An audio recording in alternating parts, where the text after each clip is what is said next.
நாங்க வந்து முழுக்க முழுக்க எந்த ஒரு தீய சக்திய வச்செல்லாம் பண்றதில்ல ம், ம். விஷயமை.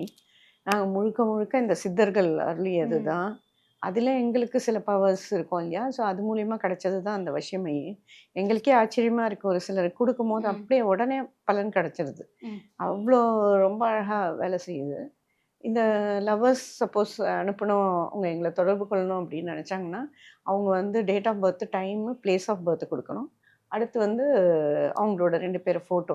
யார் பிரிஞ்சிருக்காங்களோ அந்த அவங்க ஃபோட்டோ. ம். சப்போஸ் பிளாக் பண்ணியிருந்தாங்க அப்படின்னு சொன்னா, ஒரு 7 டேஸ்க்குள்ளேயே அந்த பிளாக்லேருந்து எடுத்துருவாங்க. பேசுவாங்க. ம். அது எக்கச்சக்கமா நடந்திருக்கு எல்லாருக்கும். பிளாக் ம். பண்ணிட்டாங்க, அவங்க பேசவே இல்ல அப்படிங்கிறவங்களுக்கு எல்லாருக்குமே அது பலன் கிடைச்சிருக்கு. ம். பிளாக்லேருந்து எடுத்து கட்டாயம் அவங்க பேசுறாங்க அந்த வசியமை குடுக்கும்போது. ம். ஸோ, அந்த மாரி விஷயங்கள். இப்ப வந்து ஒரு பொண்ணு வந்து லவ் பண்ணுது. அதான் இது ம். நீங்க கேட்ட கொஸ்டினுக்கு அதுதான். ஃபோட்டோ அனுப்பணும். எங்கள WhatsAppல தான் தொடர்பு கொள்ளணும். வீடியோ கால் கிடையாது. ஆடியோ தான். ஸோ, எங்களோட வித்தவுட் மை பெர்மிஷன் வீடியோ கால்ல யாருமே வர வேண்டாம். ஸோ, சிலர் வராங்க. ஸோ, எங்களோட சூழ்நிலைகள் எப்படி இருக்கும்னு தெரியாது. ஸோ, அதனால வீடியோ கால் நாங்க ம். என்கரேஜ் பண்றதில்ல. ஸோ, ஃபோன்ல பேசி எங்கள தொடர்பு கொண்டாங்கன்னா, நாங்க அவங்களுக்குரிய டீட்டெயில்ஸ் எல்லாமே சொல்லிக் குடுத்துருவோம்.